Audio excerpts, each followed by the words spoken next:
Inorganic का छोटा सा टॉपिक है, बहुत इंपॉर्टेंट टॉपिक है मेटलर्जी चैप्टर का, धातु कर्म या तत्वों के निष्कर्षण के सिद्धांत एवं प्रकर्म, उसका बहुत ही प्यारा सा टॉपिक है। क्वेश्चन पूछता है, कहता है कि extraction of iron from hematite, extraction of iron from hematite. तो हेमेटाइट से लोहा का निष्कर्षण, हेमेटाइट से लोहा का निष्कर्षण, यानी आपको हेमेटाइट से लोहा की प्राप्ति करना है। ठीक है, हेमेटाइट से लोहा का निष्कर्षण। तो चलिए सबसे पहले कुछ बेसिक बातें लोहा के बारे में। लोहा आयरन, आयरन का संकेत क्या होता है? Fe। इसका परमाणु संख्या क्या होता है? 26। परमाणु भार क्या होता है? 56 ग्राम पर मोल। उसका ग्रुप नंबर क्या होता है? तो चूंकि आयरन का इलेक्ट्रॉनिक कॉन्फ़िगरेशन लास्ट में आता है, क्या इलेक्ट्रॉनिक कॉन्फ़िगरेशन अगर देखा जाए लास्ट में आता है 4s2 3d6। डी ब्लॉक का एलिमेंट है, तो डी ब्लॉक का है तो क्या करेंगे 4 2 6, तो ग्रुप नंबर हो जाएगा इसका 6 2 8, पीरियड नंबर हो जाएगा 4। यानी ऊपर से नीचे ये ऐसे करके ऊपर से नीचे वर्ग हो गया 8 और ग्रुप पीरियड हो गया आपका 4।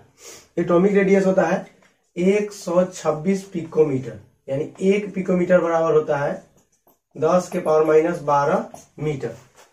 आयरन का जो डेंसिटी होता है, घनत्व, वो होता है 7.87 ग्राम पर सीसी, यानी ग्राम पर ml। ठीक है, क्यूबिक सेंटीमीटर। डेंसिटी कितना हो गया? 7.87 ग्राम पर सीसी, यानी घनत्व।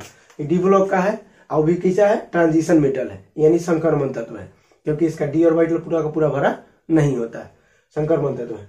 उसका ऑकुरेंस मतलब यह पाया कहाँ कहाँ है, नाम लिख दिया, बोकारो, दुर्गापुर, भिलाई, राउरकेला, छत्तीसगढ़। ठीक है, ये सब है। चीप ओर किसका होता है? चीप ओर यानी प्रमुख अयस्क, मेन जो इसका अयस्क होता है, यानी किससे निकाला जाता है, ये तो पहले हेडिंग दे दिया गया है, extraction of iron from hematite. तो मेन जो आपका चीप ओर है, मुख्य अयस्क हेमेटाइट। बाकी सिंपल ओर जो है, जिससे कम लोहा की प्राप्ति होती है, एक हो गया मैग्नेटाइट, सीडेराइट। हेमेटाइट का फॉर्मूला हो जाएगा Fe2O3, मैग्नेटाइट का हो जाएगा Fe3O4, सीडेराइट हो जाएगा FeCO3।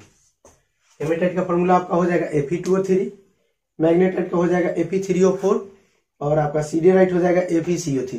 ठीक है, अब आइए हेमेटाइट से लोहा के निष्कर्षण के लिए सबसे पहले हम लोग क्या करते हैं कि एक वात्या भट्ठी बनाते हैं, ब्लास्ट फर्नेस बनाते हैं। ब्लास्ट फर्नेस क्या होता है? जैसे कि चिमनी। ठीक है, चिमनी। और चिमनी जो है, इसके दोनों तरफ से गैस निकलने वाला, यहां से निकलेगा अनवांटेड गैस, अनवांटेड गैस यानी व्यर्थ गैस, व्यर्थ गैस। ये जो आपका चिमनी जैसा दिख रहा है वात्या भट्ठी, इसका जो हाइट होता है वह लगभग 50 से 100 फीट होता है। हाइट जो होता है लगभग 50 से 100 फीट के आसपास होता है। ठीक है, और चौड़ाई जो रहता है इसका, विड्थ चौड़ाई जो होता है वो 15 से 25 फीट होता है, 15 से 25 फीट होता है अप्रोक्स। ठीक है, तो इसका हाइट कितना हो गया 50 से 100 फीट और चौड़ाई कितना हो गया 15 से 25 फीट। ध्यान दीजिए, ऊपर से नीचे की ओर आइएगा तो इसका टेम्परेचर धीरे धीरे धीरे धीरे बढ़ते हैं, इसको कहते हैं चलनी। या मान लीजिए ये हो गया चलनी, सीब कहते हैं चलनी। क्योंकि लोहा जब ऊपर से पिघलते हुए आएगा, ऊपर से लोहा आएगा तो पिघलते हुए आएगा, पिघलने के बाद जो चलनी से छना के और ये आयरन आपका इधर निकलेगा, इधर निकलेगा आपका स्लैग, जिसको आप धातु मल कहते हैं। धातु के साथ यानी लोहा के साथ जो अशुद्धि रहती है वो पिघल के इधर आ जाती है, उसको स्लैग कहते हैं, और इधर आपका लोहा मिल जाता है। तो क्या किए हेमेटाइट से लोहा के निष्कर्षण के लिए? सबसे पहले क्या किए, एक वात्या भट्ठी बना। वात्या भट्ठी में क्या किए कि दोनों तरफ से देखिए ऑक्सीजन आने वाला है, ऊपर से नीचे की टेम्परेचर बढ़ते जा रहा है। चलनी का टेम्परेचर लगभग 3000 केल्विन के आसपास होता है। चलनी का टेम्परेचर लोहा के टेम्परेचर से अधिक रहना चाहिए, नहीं तो लोहा के बजाय चलनी पिघल जाएगा, सब नीचे बैठ जाएगा। ठीक है, आइए इसका जो हॉपर है, ये यानी वात्या भट्ठी का जो हॉपर है जिसमें ये डाला जाएगा लोहा। ठीक है, हेमेटाइट। हॉपर किसको कहते हैं? जो आटा पिसाने जाते हैं, आटा नहीं गेहूं पिसाने जाते हैं, वो जो उसका माथा रहता है, सीधा माथा समझिए, जहां पे गेहूं डाला जाता है, इसी को कहते हैं हॉपर। संकेत क्या होता है, परमाणु संख्या क्या होता है, परमाणु भार क्या होता है, इलेक्ट्रॉनिक कॉन्फ़िगरेशन खाली लास्ट वाला लिख दिए हैं। ग्रुप नंबर हो गया, पीरियड नंबर हो गया, ठीक है। उसके बाद हो गया इसका 1 पिकोमीटर बराबर क्या होता है, क्योंकि एटॉमिक रेडियस पिकोमीटर में है, 126 पिकोमीटर। डेंसिटी हो गया, घनत्व हो गया 7.87 ग्राम पर सीसी। डी ब्लॉक का है, डी ब्लॉक का तत्व है, क्योंकि लास्ट इलेक्ट्रॉन डी में जा रहा है, ट्रांजिशन एलिमेंट है, संक्रमण तत्व है। उपस्थिति कहाँ कहाँ पाया जाता है लिख दिए। प्रमुख अयस्क क्या है आपका, और सिंपल अयस्क क्या है ये भी लिख दिए। Hematite, magnetite, siderite, Fe2O3, Fe3O4, FeCO3। अब ये रिएक्शन कैसे करता है इसको हम देखते हैं कि ये रिएक्शन कैसे कर रहा है। क्योंकि सबसे पहले रिएक्शन क्या होता है कि कार्बन जो है आपका, क्योंकि बाहर से आप ऑक्सीजन दे रहे हैं, कार्बन आपका ऑक्सीजन से रिएक्शन करके बना लेता है CO2। कार्बन ऑक्सीजन से अभिक्रिया करके CO2 बना लिया।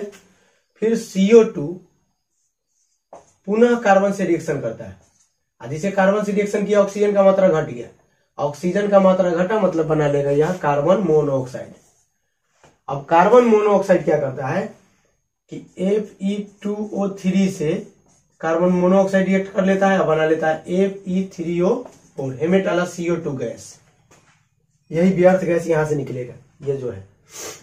फिर हेमेटाइट जो है आपका, हेमेटाइट तो चूंकि मैग्नेटाइट में बदल गया, तो मैग्नेटाइट जो है आपका Fe3O4 वह पुनः CO से रिएक्शन करेगा और आपको देगा कंप्लीट आयरन, और साथ में निकलेगा CO2 गैस। यही आपका रिएक्शन है। इसको बैलेंस करना है तो कार्बन ऑक्सीजन, ठीक है, CO2 तो बैलेंस। आयरन हो गया 3, आयरन हो गया 3, carbon 4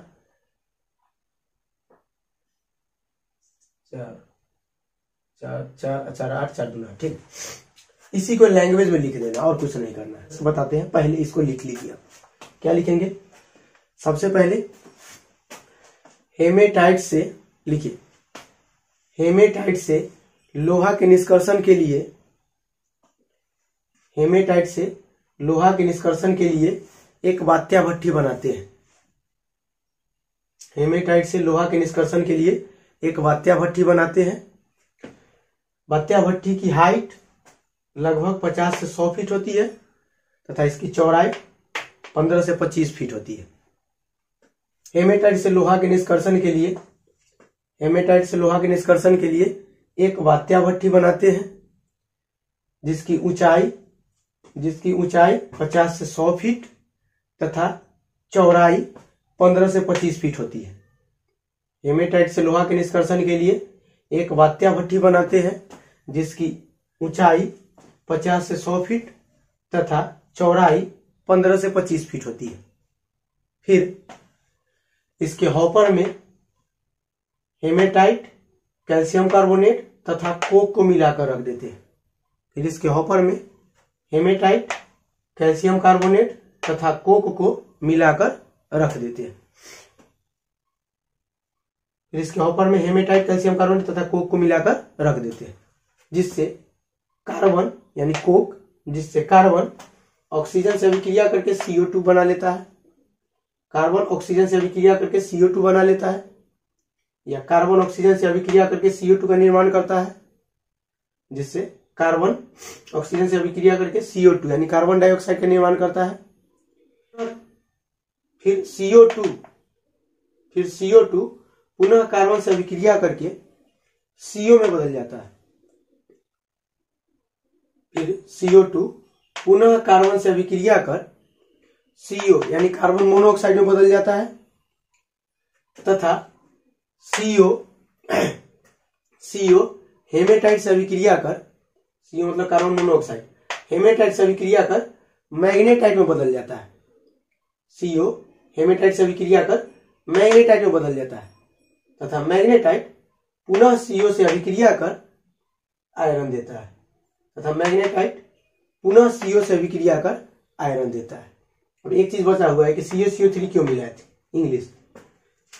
in extraction of iron from hematite, be made a blast furnace. In extraction of iron from hematite be made a blast furnace. It's height is 50 to 100 feet and width is 15 to 25 feet. Made a blast furnace and its height is 50 to 100 feet and width is 15 to 25 feet. Then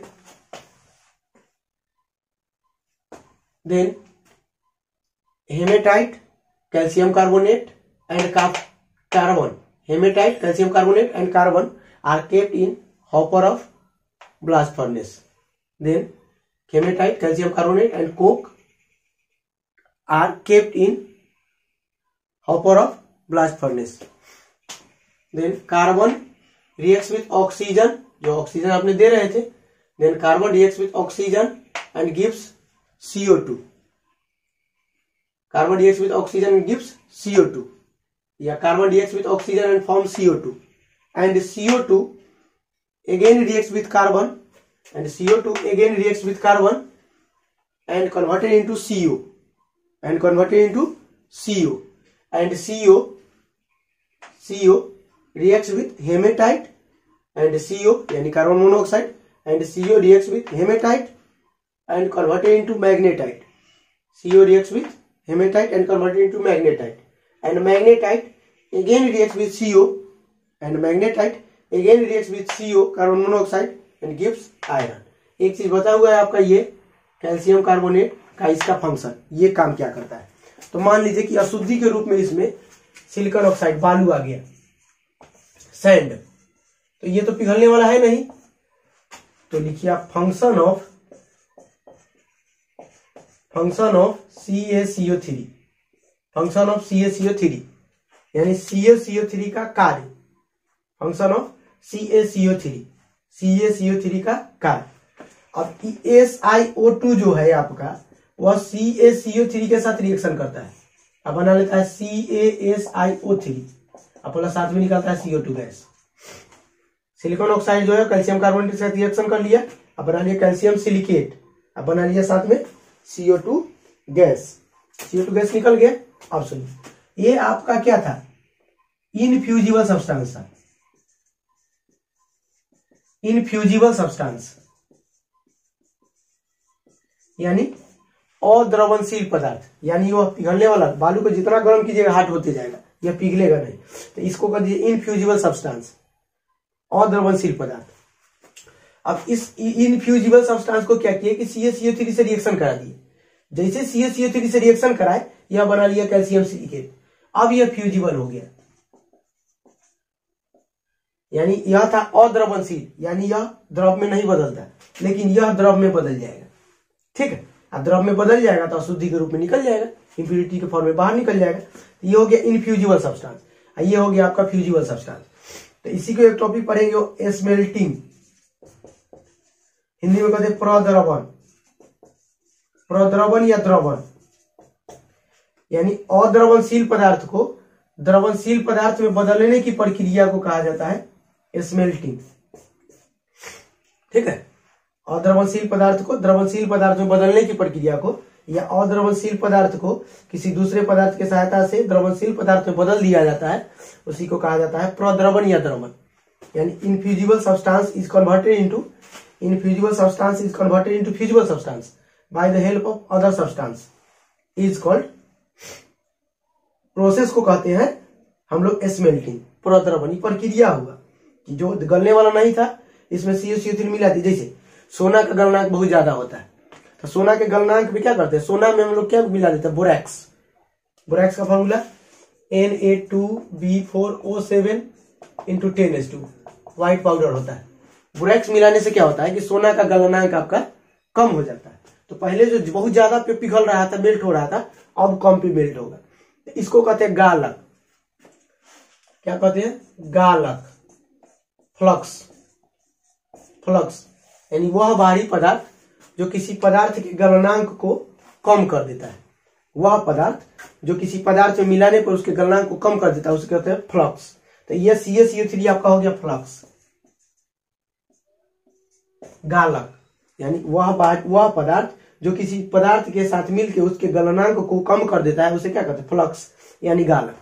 ये जो आपका आया ये तो था impure, ये भी आपका इसको पिघला दिए, ये जो आया ये क्या आएगा आपका इम्प्योर ही आएगा, यही आपका निकलेगा स्लैग.